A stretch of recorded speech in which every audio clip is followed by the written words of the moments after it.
Hello, I'm Charlie, and I'm with founder of Soul Legal, Suraj. Nice to be here, mate. How you Well, doing? even though it's my house, Oh. we'll go with it. Yeah, We'll just pretend for today. yeah. Nice little just chill out. Yeah. About, We won't do anything massive. bit about Soul Legal itself. Yeah. Nothing heavy for a Friday. Yeah, and then Chill. yeah, right. And so Yeah. Before I mention as well, Catherine. Thank you to Catherine as well. As much as I knew she was going to be a bit of a legend about it, but I think it was a great start for you to sort of see some of the stuff, because there's so much to delve into, and we've been sort of working together for since December or something, and a lot late November. And a lot sort of gone on, and it's very easy to sort of just go from like where I am now, and then how we're gonna, because we're always thinking about growing and scaling, and where we're gonna go, and what it's gonna be. You spent time, even if it's subconsciously or unconsciously, nurturing relationships. Yeah. You know, it is due, because people wouldn't give you those clients or refer clients to you if they didn't have faith in you and your abilities, right? And I often, and you have brought up the whole building relationships thing. I don't even talk about it a lot, and I know it was mentioned in loads in previous podcasts. And sometimes people are very interested about relationships and how you get to building relationships or connections and contacts. It's something, to be honest, not to toot my own horn, but I think it's just natural. Yeah. Or sometimes what happens when you're in a situation where you need to, it's got to get done. Yeah. And I was thinking about it just this morning, actually. It's like, you know, when people always go on about how, you know, like jack of all and master of none. Yeah. I reckon I'm a bit of a jack of all, and I'm really a master of. Apart from, I'd love to say I'm a master of law. I suppose I should say that for all my clients. But sometimes in life you've got to be. Yeah, of course. Because you've got to have different skills. Key, isn't it, really? Yeah. Selling yourself is the main part of it, really. Isn't it? Right, and it is about selling yourself. And when you're in like a service-based business and you're just sort of on your own, you've got to sell yourself, because that's what you're selling. There's no physical product.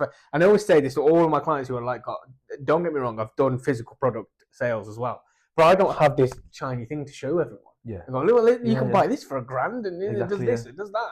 I have to sort of like sell them a dream. Yeah. So you got to kind of, it's massive psychology, massive psychology, because within, and I say it, and I got this from, I forgot his name, not Jordan Peterson, the guy who was Wolf of Wall Street, the real Wolf of Wall Street. Yeah. You seen the movie? Yeah, wicked film, right? Wicked film. He does a lot of, after he got done for fraud and did the jail time and all the rest of it, he, in his latter years, and still now I think, does like talks and workshops. Yeah. And one of the things he always says is that within the first 4 seconds or something, you need to establish yourself as the expert. Yeah. And it is a really short space of time that you do need to establish yourself as the expert. You need to understand what they need, how they need it, how quick they need it, and understand. One of the things I always ask is, I need to know where they want to be.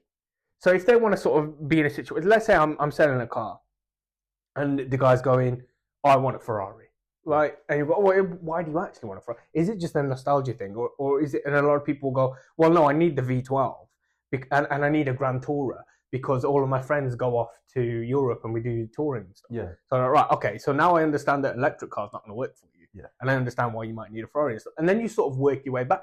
And that's a lot of what I do, is that I'll go, so where do you want to be when you're scaling? And they'll go, we need to find out how we're going to get over to America. How will we get over to Canada? And a lot of the times I've dealt with situations, even recently, was how do we work with language barriers? Yeah. Stuff like that. So you'll find where that pain point especially is. with like the growing like international markets and stuff like that. You're going to be delving into different areas. Exactly. So it's going to get trickier, yeah. And even, just in England, where are you going to go?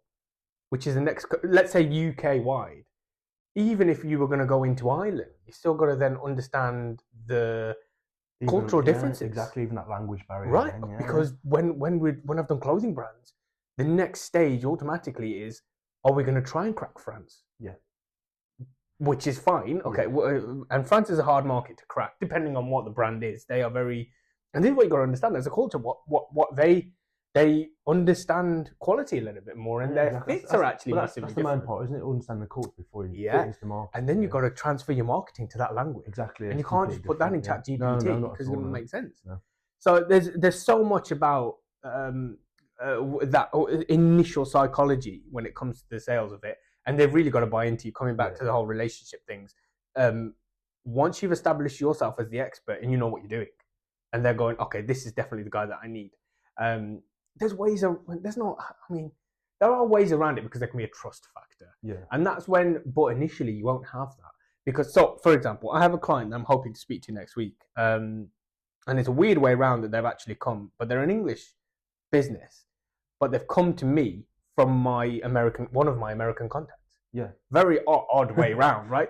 But this is a little bit different because, and I shouldn't say this because I don't want to jinx it, but I'm pretty sure I should get this get them on board, because what they need is something quite specific. But the particular paperwork that they need, only the American firm and me have access to, because they've given it to me, right?